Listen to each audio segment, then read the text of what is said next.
capital budgeting. First is permanently blocked.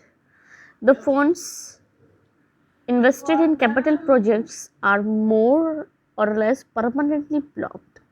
They cannot be taken back quickly without any material loss. In other words, these investments are irreversible nature, so a careful planning of capital expenditure is essential. Obviously, once you have invested in land, furniture, or machinery, it cannot be reversed.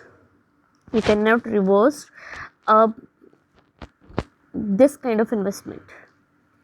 Second, financial position and profitability. The financial position and profitability of an enterprise are immediately and significantly affected by capital investment, and the management becomes dependent on future event for the financial flexibility of their enterprise. Hence, such investment should be very carefully planned. Obviously ये investment हमें बहुत carefully plan करना पड़ेगा, क्योंकि ये future events को affect करेगा कि क्या फ्यूचर में प्रॉफिट मिलेगा या लॉस मिलेगा, हम कहाँ पहुँचेंगे, हम उस इंडस्ट्री में कहाँ पहुँचेंगे. ठीक है, ये तुरंत नहीं देता, लेकिन हाँ, if there is one single decision is wrong, then it can be a disaster.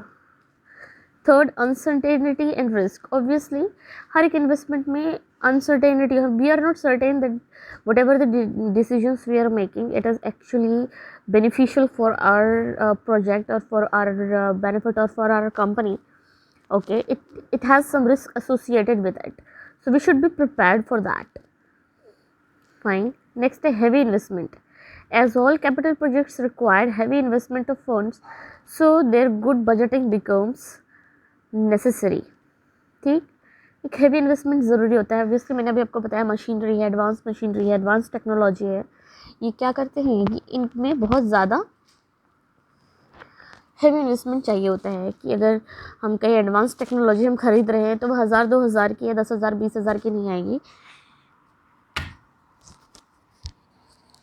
वो आएगी आपकी महंगी आएगी. ठीक है.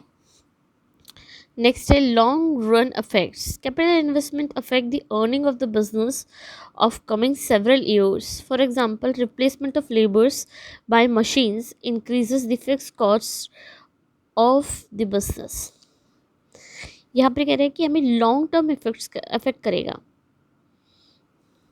ये कह रहे हैं कि जो अर्निंग है इस इन्वेस्टमेंट से वो हमें बिजनेस के सेवरल ईयर, अभी जैसे मैंने स्टार्टिंग में बताया था कि 1 या 2 साल में या 3 साल में मिलना रिटर्न बहुत मुश्किल है.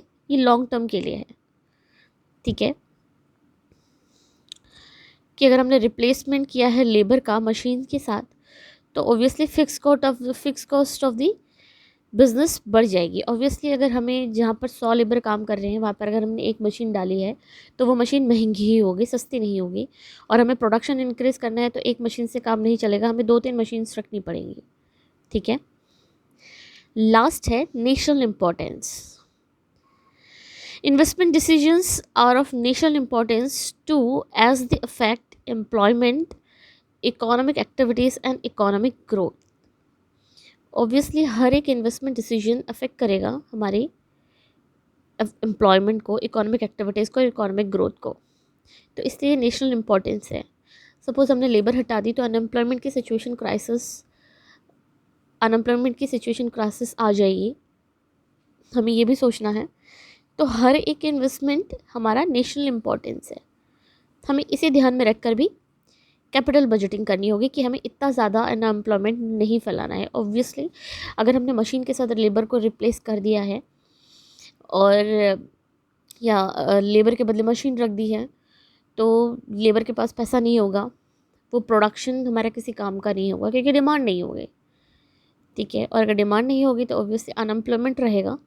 तो क्या है कि ये नेशनल इम्पोर्टेंस है. Capital budgeting is of national importance.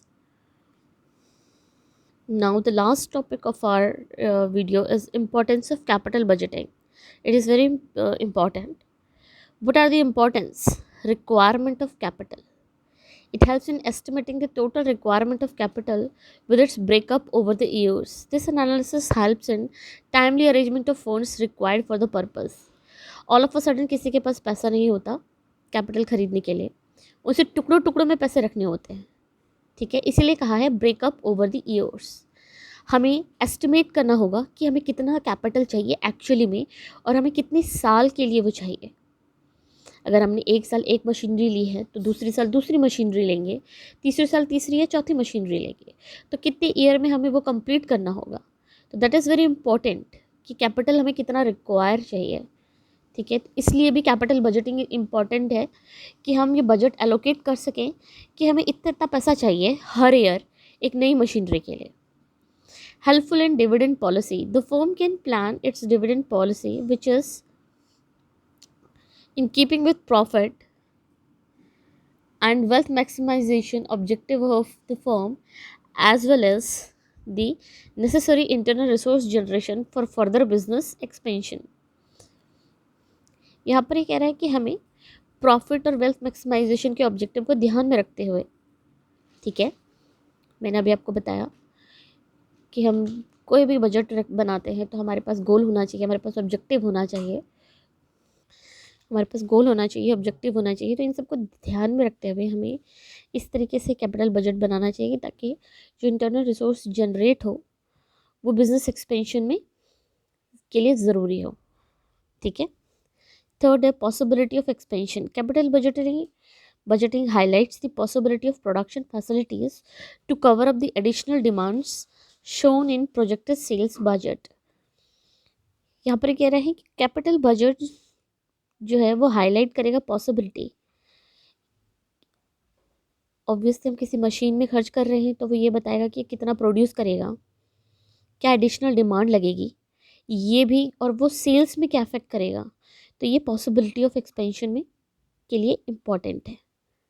Comparative position, it shows the comparative position of available different alternative assets for the replacement of old and obsolete assets. यहाँ पर ऑब्सोलीट एसेट्स का मतलब है पुराने हो गए या जो खराब होने वाले एसेट्स की रिप्लेसमेंट के लिए, ठीक है, जो अब काम नहीं कर सकते, जिनमें मेंटेनेंस में ज़्यादा खर्चा है, ठीक है। तो ये हम कंपेयर भी करते हैं कि अगर पुरानी मशीन अगर ठीक हो जाती है, अगर वो काम करती है अच्छे से, तो then it's okay. If it is not working efficiently, then there is no point in making it work, okay. तो यहाँ पर कंपैरिजन भी करती है कैपिटल बजटिंग, कंपैरिजन करती है कि हम नई मशीन खरीदेंगे तो इतना ज़्यादा प्रोडक्शन होगा, हम पुरानी मशीन करेंगे तो इतना ज़्यादा नुकसान होगा, ठीक है।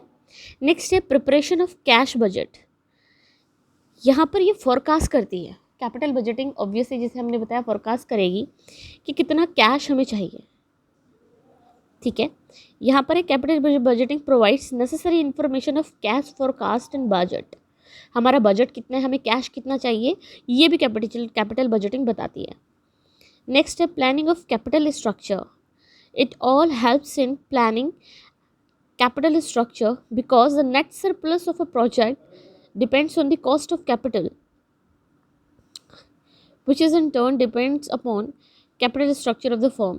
obviously हर एक फर्म का कैपिटल स्ट्रक्चर अलग होगा, हर एक फर्म में कैपिटल का जो स्ट्रक्चर है दैट विल बी डिफरेंट।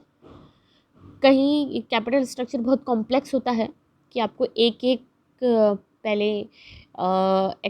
पहले जो है ऑपरेशनल वाले डिमांड रखते हैं, फिर वो आगे बढ़ता है, फिर उससे एचआर के पास जाता है, फिर वो आपका मैनेजरियल जाता है, फिर वो टॉप मैनेजमेंट जाता है। दैट इज़ द स्ट्रक्चर, ठीक है। यहाँ पर जितना भी प्लानिंग है हमारी और कंट्रोलिंग है, that will be totally depend of net surplus of capital या cost of capital in a project. Next है helpful in appraisal of business, sorry again, helpful in appraisal of the business। The capital budgeting exercise indirectly helps appraisal of the whole business operation because the net annual flows can be estimated only when the relevant variables have been